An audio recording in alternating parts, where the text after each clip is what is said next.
out for a full ban of that sort. As you can see, Team Singapore from being in second pick, second ban, they definitely want to take that out. Yeah, and these are bans that I'm kind of used to seeing, right? Looking at the bans coming through, Phoveus and also Kalea being banned out. Now the Paquito and also, I believe, the Fanny being banned out from the side of Team Singapore as well, right? So this is back to familiar ground, right? We're seeing Fannies getting banned. So at least we still have one more ban for each of these teams. Understandably, I would like to believe that Marcel still have a spot to be banned out, as well as, oh crap, it's Marcel, Guinevere, as well as Freya. Yeah, these three, one of these three will be leaked out, definitely. And it will go over to the hands of Team Indonesia at one point in time. Yeah, at this point, it's about picking your poison because they do ban out the chip here for the side of Team Indonesia. There's going to be a lot of leaks here, right? And we did see Marcel just being a problem here. Do they give that to Team Indonesia? Yes, they do. They ban out the Freya instead. Okay, so now it is all about either you get a Guinevere or you get a Marcel. In this case, Indonesia is not going to go for either of those. They want to focus down to giving Delvin that juice in for themselves, and now Singapore have the opportunity to choose. Do they want to focus and get a Harif for themselves to secure the gold lane, or do they want to pick up some of these stronger drafts, or rather stronger picks in their own roles, such as getting the Guinevere for the jungle, or perhaps Marcel in the roam, or maybe even both? Yeah, definitely. The Marcel is available as well. If they want to go for the Marcel Harif into that Yve pick, that is also a possibility, especially with a Dusin opener. You do have to think about that mid lane priority as well, right? We know what Delvin is capable of. Yesterday, when he was playing in that Team Indonesia side, his Dusin was extremely scary. But instead, with Dangerous Grass, they go for Hilda and the Baxia pick. Okay, so just from the Baxia and the Hilda, we pretty much know that they want to play early game. Like really early game, they want to storm over in Team Indonesia. And it's not just the fact that they have good firepower on the Hilda, but they also do have pretty good survivability on top of that. With tank jungler as well as a tank roam from the side of Hilda. In fact, it doesn't matter. It doesn't necessarily have to be a tank, a roam Hilda. It can even be a XP Hilda. Yeah, I mean, with this current patch, I feel that EXP Hilda is still kind of viable, right? It's still kind of viable, especially if you are trying to play for that macro-based playstyle, trying to force out that 1v1 engages. Now for Team Indonesia, they will have that Claude available, instantly pick it up. Marcel will not be seen at all, and we go for that Fredrin pick coming out from the side of Team Indonesia. So Hilda definitely will have a very good lane priority, although it's pretty fair to say that she will not have very strong wave clear. However, she does have very good mobility. So even if your opponent is able to clear the wave fast and get out of lanes, at one point in time, Hilda would definitely be able to catch up due to her sheer movement speed because of skill 1. Eventually she'll get there, and of course, by the time that they meet up to the team fight, there is a very high chance that Hilda would be full HP, while the opponents would have been poked out to at least, or rather, at least 3/4 of the HP. Yeah, and with Team Indonesia's pick, right? Do you go for the Eve here? Do you go for the Harif here versus the Claude, right? You don't want to pick a Harif into a Claude, so they go for neither. They go for the Sora here. They bolster onto that tankiness with that Shifting Skies.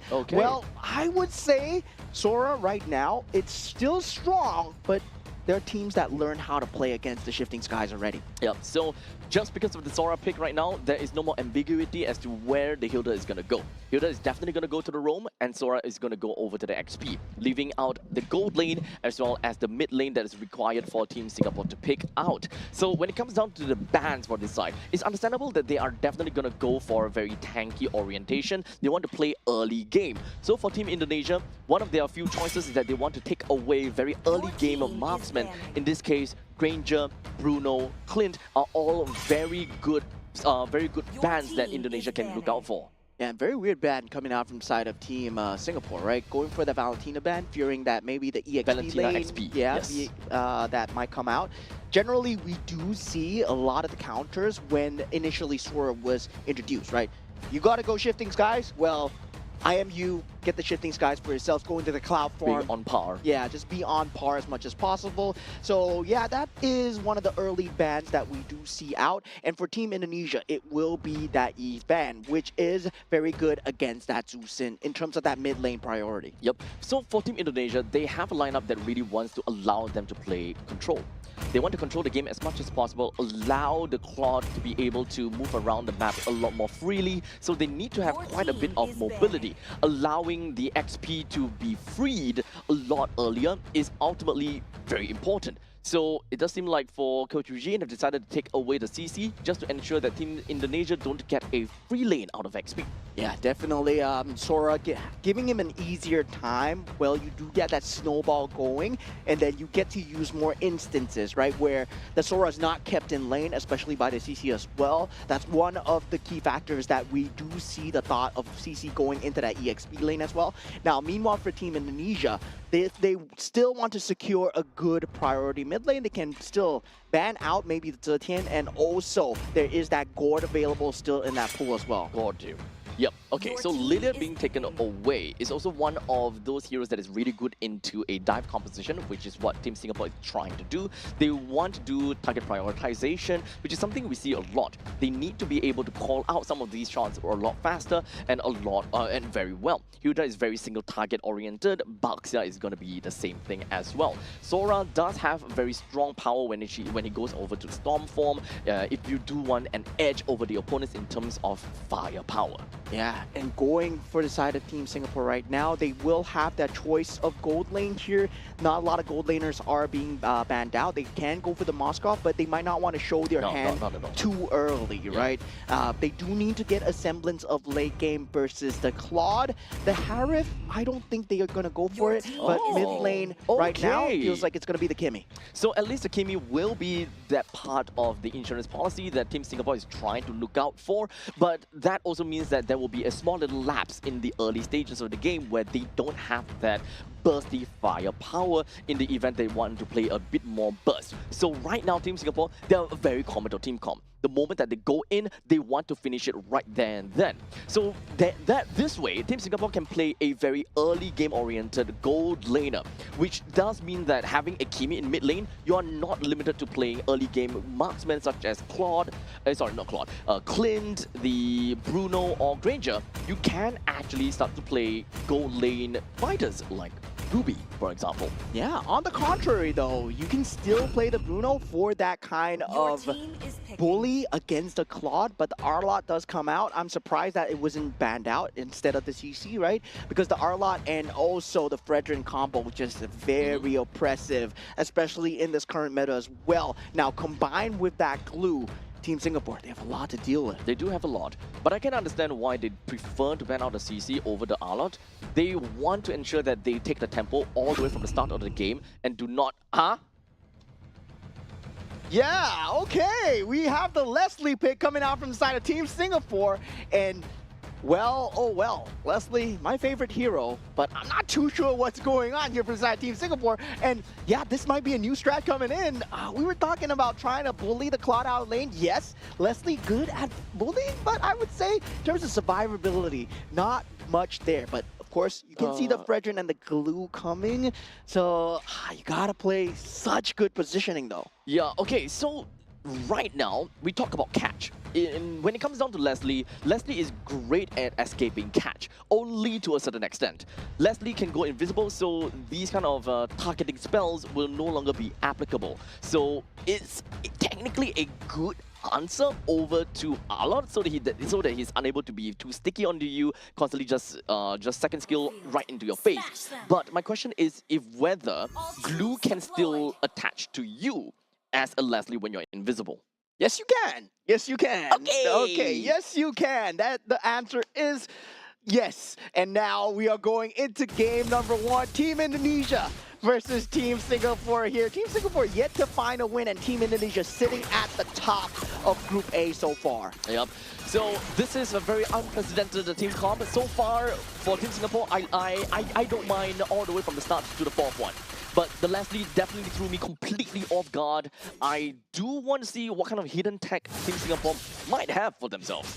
Yeah, definitely. Going with the marksman emblem as well will not have that kind of sustain, but both have that quantum charge available. Now, in that mid lane, there's already an early game skirmish. Bellamy going for it at the start here as Jinxiang in a bit of trouble as Afan is here. That taunt is available as well, and now Jinxiang trying to get away, but Alexander finds the damage through and flickers away to safety along with Delvin. Team Indonesia, very clean use of the battle spells. That is a very long team fight in the middle lane, and it is really unfortunate that Baxia is the one that went down throughout the entire fight, and Team Indonesia was not able to find one onto Delvin, which had to expend a flicker in order to get herself out of the kill range. Yeah, at level 3 at that point, couldn't draw the Baxia towards him at that point, but they found the damage through, right? Delvin just laying down the law with that lantern, and now for Tristan versus Xiaoqi here, the Sora, once you reach that level 4, it becomes a huge problem to deal with, but the Arlet can potentially clear out the creep wave before it even starts. Now, taunt being found out by Afan. We have that brawl going as Team Singapore, they bring in Kimmy. Alexander falling extremely low, but still disengaging just in the nick of time here. Team Singapore will not get anything going for them. Yep, at least they did manage to bring Alexander's HP to all-time low, but they're not going to be stopping out the fight. Team Indonesia rushing in. Yeah, Bellamy unable to survive here despite being in that bush, and note that shifting skies being played out, that cloud form being used onto Afan. Afan gets taken out. Retribution out for the count. Tristan still fighting into this as Jinxiang still surviving through it all. This is a good fight for the side of Team Singapore. They do get the turtle, and Xiaoqi falling extremely low, and Roy does find the finish. Team Singapore actually doing it here. Yep, looks like they did manage to go pretty dead even against Team Indonesia as of now, being able to get 2 kills of their own and also taking the turtle for themselves. But the question is, where are all these kills going to? Roy with 1 and Junxiang with 1. In the meantime, for Team Indonesia, we do have 1 on the Alexander and 1 over to the side of Xiaoqi. Unfortunately, you wouldn't want to see it from onto the side of Alexander. You would hope that it goes over to Delvin instead. Yeah, jump onto Alexander. Bellamy unable to find the finish. The flicker has been used away, but dragged back as Bellamy will eventually go down. Wait a minute, the damage is not coming through from the side of the Tucson. Bellamy still running away, so close here. Delvin does find the finish. Now Royvin does want to deal the damage as much as possible, but Tristan is here unable to find that pull in with the ultimate.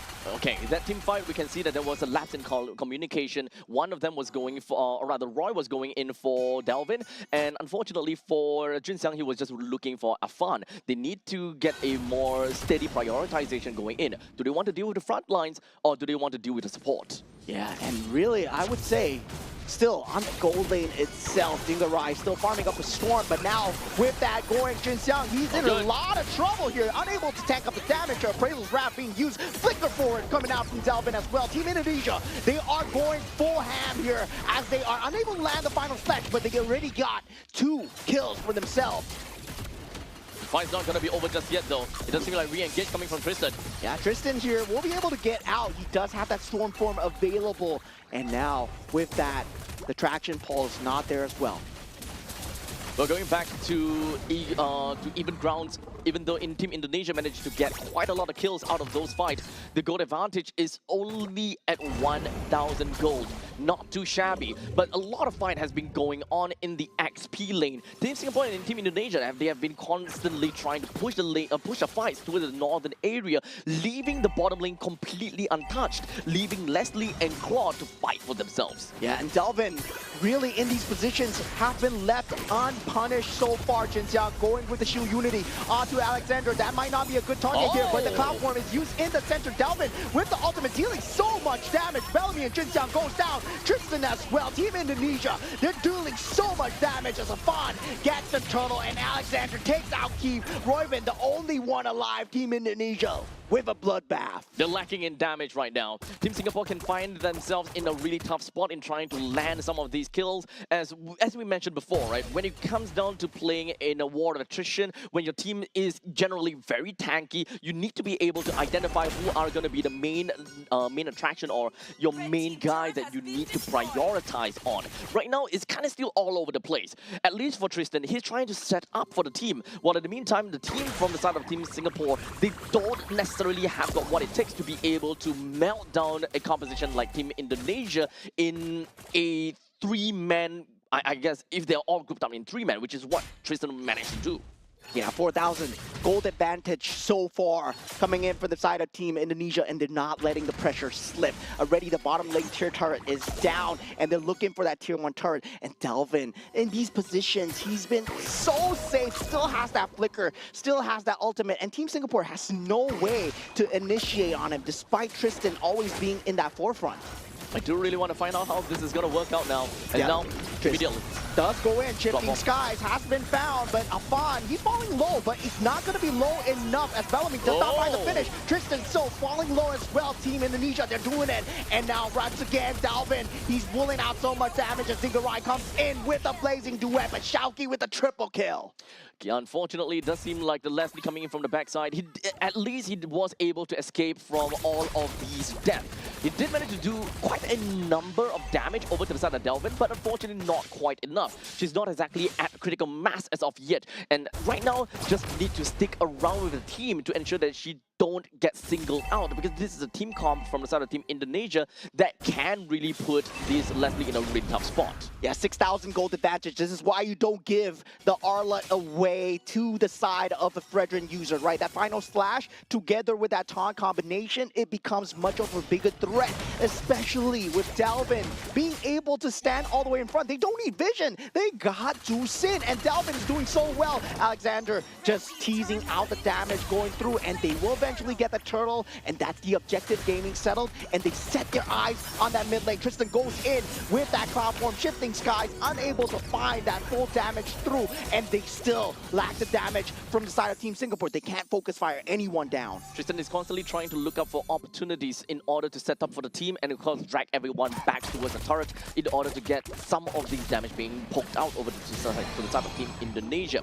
Unfortunately, we're looking at 8 minutes into the game and close to 7,000 gold lead. Final slash, that combo coming out from the side of Xiaoqi. He's doing extremely well. Jin Xiao falling extremely low here. Gets dragged back in from Dalvin as well. Afan still with the appraisals round, landing it down. No members going down as of yet. They're playing in between the turrets, but Dingarai coming in with the blazing duet. Finds the finish onto Bellamy and to Jin Xiang as well. Double kill as they want to go for more. Tristan falling extremely low as Xiaoqi gets unstoppable streak with a triple kill onto Keith as well. Great final slash coming from the side of Xiaoqi. Whenever you weren't expecting, it came out and just literally dragged everyone back down to Naraka. Just kill them as much as possible and just bring them down to the underworld. Team Singapore, they're having such a tough time. And with that all said and done, the instant replay gives us a massive idea, right? When it comes to Team Singapore, they thought that they're safe. They thought that everything is good and fine, but that stun plus that final slash really threw them completely off guard. Such an aggressive flicker coming out from the side of Dingarai as well, feeling the pressure, feeling the heat, sees the blood in the water, dealing so much towards the Baxia as well. Baxia falling extremely low, and Dingarai pops that blazing duet, and eventually that's a tag from Team Singapore gone. Team Indonesia, they're just tearing through those turrets as they are unable to stand within their own confines of their space. There is so much fights going on. And Team Indonesia, they're constantly just forcing these fights over the side of Team Singapore just so that they will make bad trades time and time again. And this is how Team Indonesia wants to create a lead for themselves. 9 minutes and 30 seconds, and we're looking at 10,000 gold lead. This lead will continuously grow higher and higher as long as Team Singapore constantly tries to defend outside of their base. The Lord will be the next site that they set their eyes on for the side of Team Indonesia right now. 3,000 gold ahead is that Claude, right? And once that snowball is going, it is a massive weight that cannot be stopped coming in from the side of Team Indonesia as well. Now Alexander looking unkillable, getting so much map advantage. But I gotta say, Delvin, 2-0 and 14 right now. This man has been present in every fight and left unpunished. I've never seen him use that flicker yet. It's really unfortunate.